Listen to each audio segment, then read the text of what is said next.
At the height of a blizzard, I found myself on snow-covered roads during a business trip to a distant city. The incessant snowfall obscured the path ahead, making the road a treacherous, winding section. Suddenly, an animal jumped out onto the road, catching me off guard. I braked, but the car spun out of control and crashed into an overhanging tree. Not believing I was alive, I got out of the car, but the radiator was damaged and it was impossible to drive any further. Wanting to call for help, I reached for my phone, but was faced with a cruel twist of fate. There was no mobile phone service. With a heavy heart, I closed the car door and set off across the windy landscape, the weight of uncertainty weighing on me. As I trudged through the snowy terrain, the wind whispered stories of isolation and abandonment. Each step felt like a hard struggle against the piercing cold, and the silence of the snow-covered landscape intensified the loneliness that gripped me. After a seemingly endless hike, a faint glimmer of light caught my weary eye. Attracted by its soft glow, I approached the seemingly abandoned village, its once bustling streets now shrouded in a blanket of snow. Amidst this silence stood a lonely house, lit by the warm, inviting light of the windy night. Peering through the frost-covered window, I saw an old man sitting on a modest bed, and his presence was a beacon of hope amidst the desolation. With courage, I knocked on the door, and the sound echoed through the silence of the night. The door creaked open, and the aged face of an elderly man stood before me, his eyes full of curiosity and concern. I recounted my accident, desperately hoping for a lifeline in the form of a telephone to call for help. Sympathy was evident in the old man's voice, and he explained that there was no telephone here. Realizing that the hour was late and the atmosphere outside was harsh, he offered me a break in his humble abode. Accepting the old man's offer, I entered the warmth of his humble abode. We sat down at a worn wooden table, where the old man poured hot tea, the pleasant aroma of which filled the air. As we chatted, I asked who else lived in the village. The old man replied that the young people had gone to the city, and of the old men only he was alive. The weight of loneliness was weighing heavily on him. After a little talk, the old man showed me my bed, and he went to his room. Lying on the bed, I could not sleep, turning to one side or the other, but finally I fell asleep. I woke up with a severe pain in my wrist. I looked at my hand and noticed that it was chained to an iron grate, and that I was in a semi-basement room. I did not understand what was happening, and did not know how I had got here. Turned round, and saw another man chained like me, and he said that we had fallen into the hands of an old man who was not well with his head, and that he had been chained here for about a month and could not get out. The old man came and brought food and water. I shouted at the old man what he wanted and why. He had chained them. The old man put the bowls on the table and said he should have done it 20 years ago to prevent the village from dying out, and that everyone had abandoned their old men without thinking about their fate. I said, "What has that got to do with us?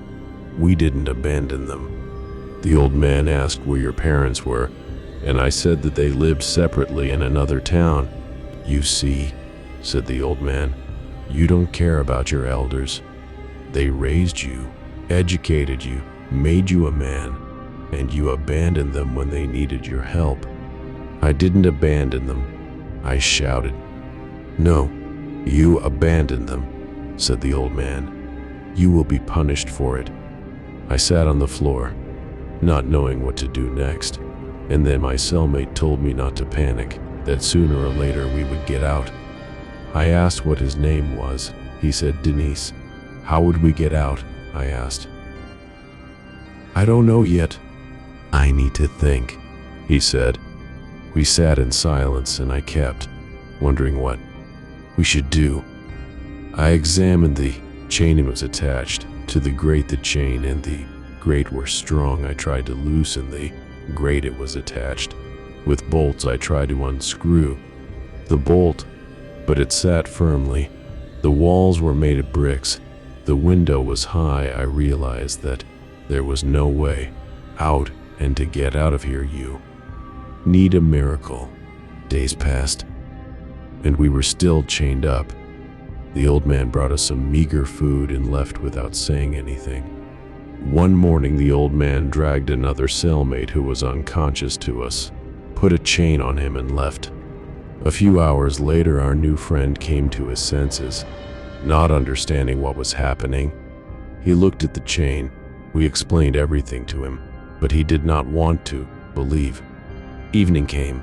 The old man brought us dinner and left.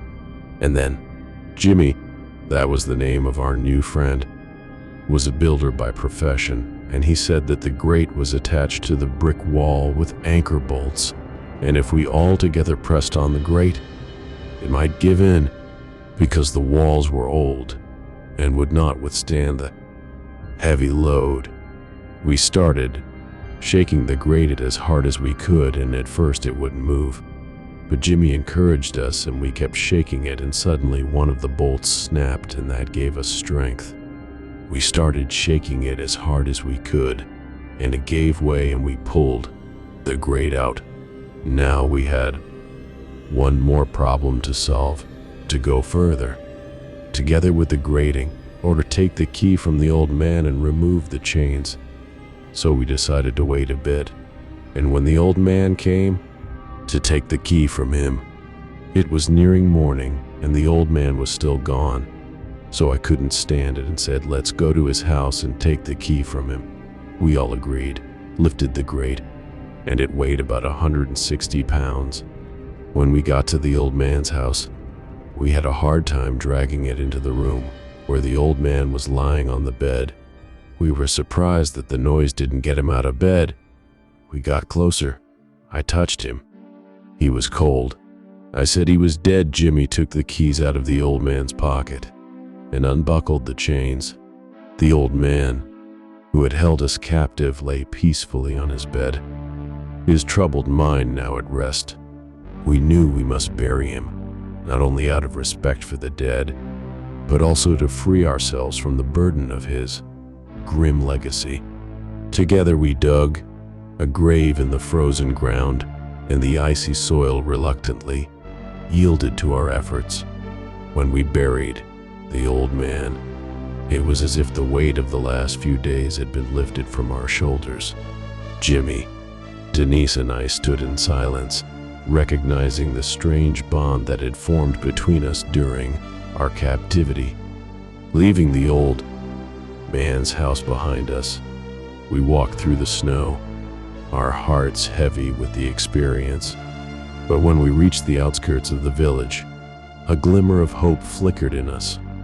We had survived the ordeal and were now determined to seize the second chance life had given us. As we made our way back to civilization, the sun broke through the clouds, casting a warm glow over the windy landscape. We knew the journey ahead would not be easy, but we were grateful for the opportunity to walk it together. Our shared challenge had created a bond between us that could not be easily broken, and as we set out into the unknown, we carried with us the resilience and strength that had gotten us through the darkest of times.